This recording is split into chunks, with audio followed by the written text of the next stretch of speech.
stickers out of these.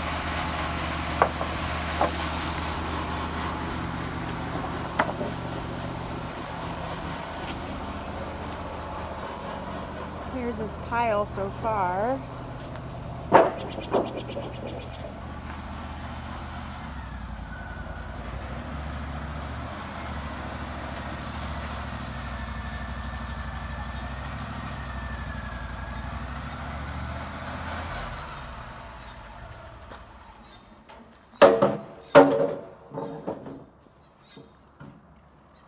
I gotta grab this. We're going to dry them out and run them through our planer that we haven't used yet. But instead of taking them to a kiln, we're going to let it kind of cook out in the overhang in the sun. And Dry out. I'm going to bind it to where it stays solid. And then we'll run it through once it kind of dries out. Run it through the planer. Yeah. And then it'll go down in size. Yeah, so it'll be tongue and groove, 2x8. So it should shrink about 1/4 of an inch, and then we'll probably take about 1/4 of an inch off through the planer. So we can go with whatever thickness we really want. I won't go any less than 1.5 inches once it's all finished product. Nice. So that's an 8x8 post. So this tree was a dead tree. It was a little bit punky around the edges, and those are the sawmill scraps from it. So I still gotta straighten out, cut off some of the rod on the edges of these bigger. They look like a 2x13 or 14 board.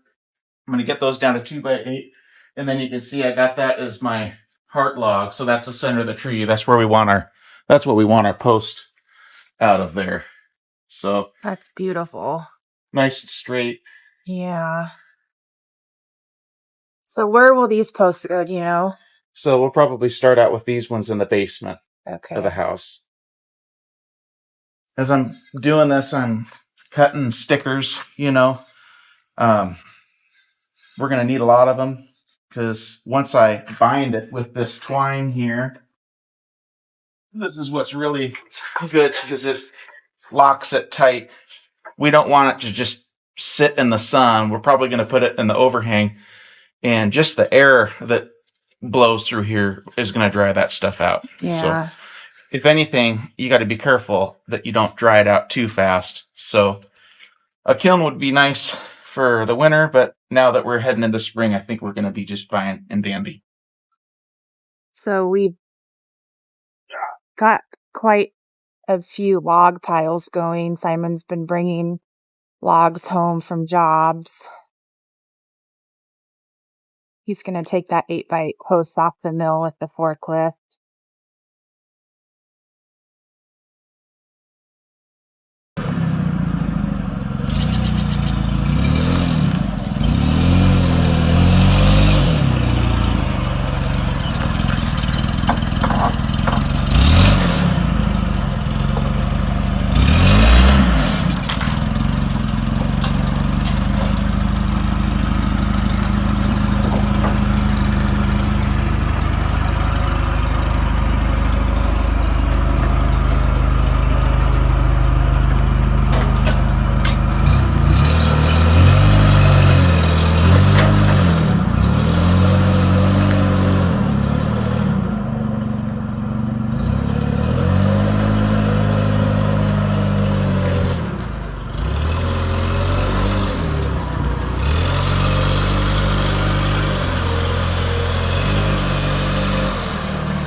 So we have more logs here, more logs way over there, another log pile there.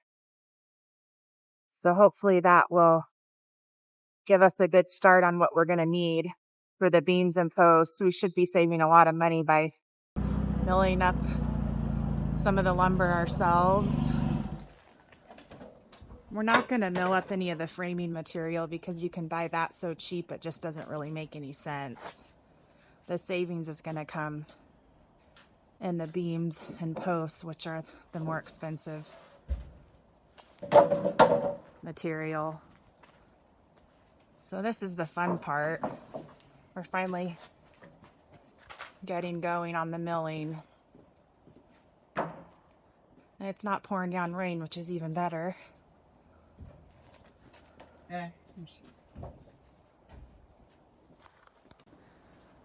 Not to mention, sometimes when you buy beams and posts from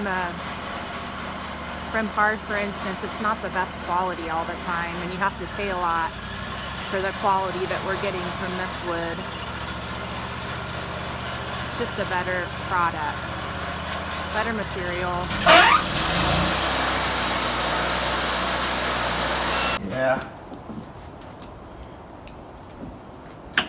Yeah, fuck. This piece is a little punky, but fuck it. I'll be able to like sort through it when you know what I mean? So there's a couple pieces. I'm going to be cutting them anyway. Yeah. Right? We got so much to mill.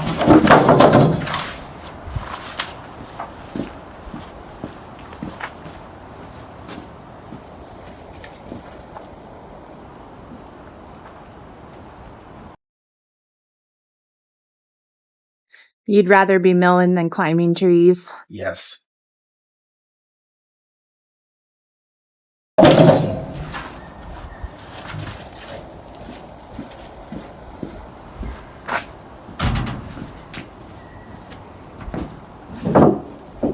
It's kind of like anything. I suppose you do it long enough and it becomes